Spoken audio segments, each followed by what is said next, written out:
was born here in Santa Monica. I went to grade school, junior high school in the Santa Monica schools. And then I went to Harvard University in Cambridge, Massachusetts for my undergraduate. I was a math major all the way along. I was fairly good at math. Well, I guess I wondered what a math major was going to do for a living. And it seemed like you could be an accountant. A lot of things seemed sort of boring. Fortunately, after my second year at Harvard, I came back to California and got a summer job. And I went to the personnel office, and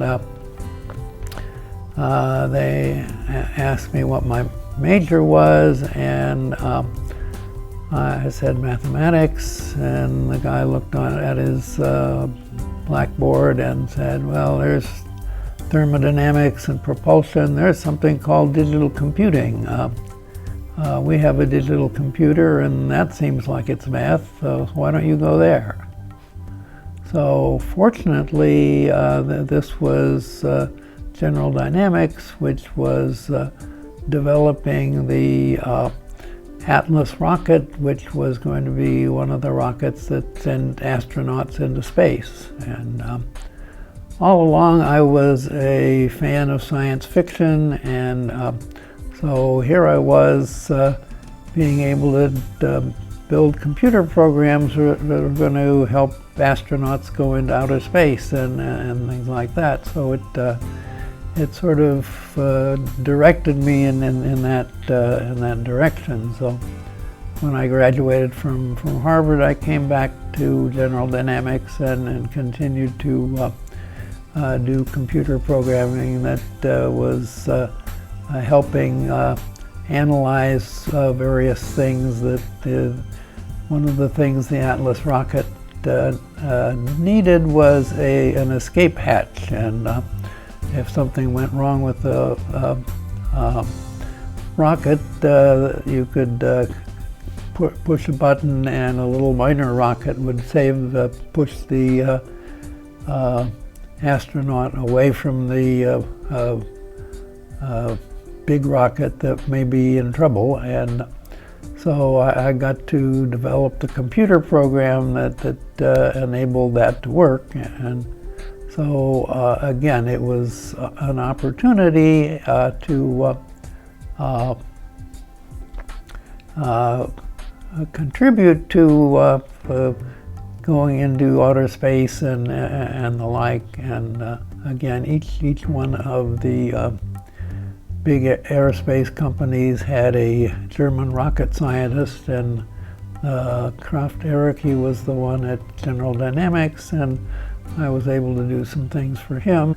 So I worked for RAND Corporation for about 14 years.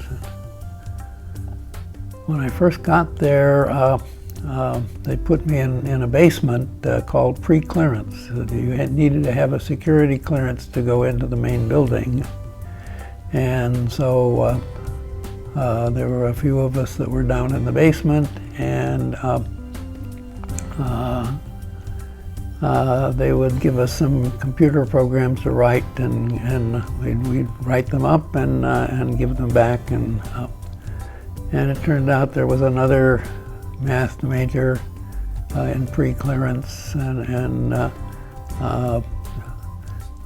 she also went through Santa Monica schools and was a school teacher as well, and we hit it off, and we ended up getting married. So we had a couple of children, and they're doing fine. They're both in Idaho, and now I have 2 grandchildren as well. So I guess the crowning achievement has really been to do various things to improve the way people build software.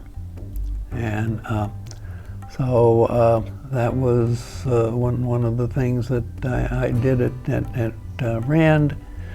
lent me to the United States Air Force, which wanted to do a study. This was in 1971, and they wanted to say,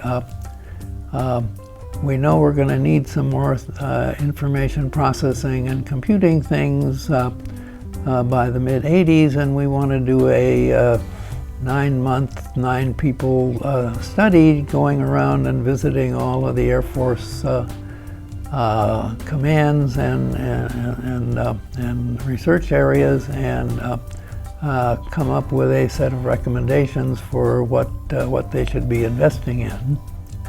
The TRW Corporation said, we would like to have you come and work for us and implement some of the things that you put in this set of recommendations. And so I ended up being their chief scientist for software. And so we had, at the time, TRW was the second largest company doing software in the world. IBM was clearly number one. When I was 55 at TRW, I said, well, I could spend another 10 years here and retire at 65, or I could go and try and do something else. One of the fortunate things I had was an opportunity to do some things for the number 2 person in the TRW company, Simon Ramo, and the R in TRW was for Simon Ramo. And one of the things that he wanted me to do was to come up with a program that made some of our software people more diversified.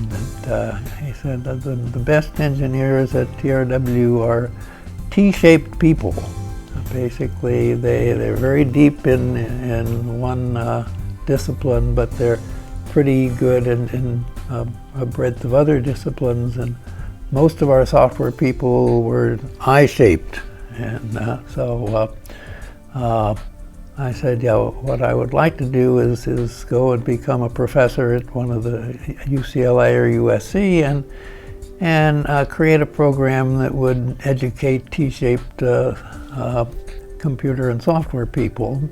As I was getting ready to do that, I got an invitation to become the director of the Advanced Research Projects Agency in Washington, D.C., which was the biggest research program in computing and software that there was.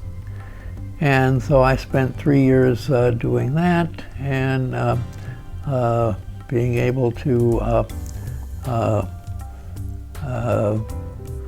address a lot of different approaches. Well, one of the things that I fortunately was able to do, my predecessor was a pure mathematician, and he was getting ready to discontinue the DARPA research program in artificial intelligence, and I knew a lot of the AI people and said they're doing good things and you should bet on them, and so I reversed his decision to drop them, and so they became again one of the big leaders in artificial intelligence.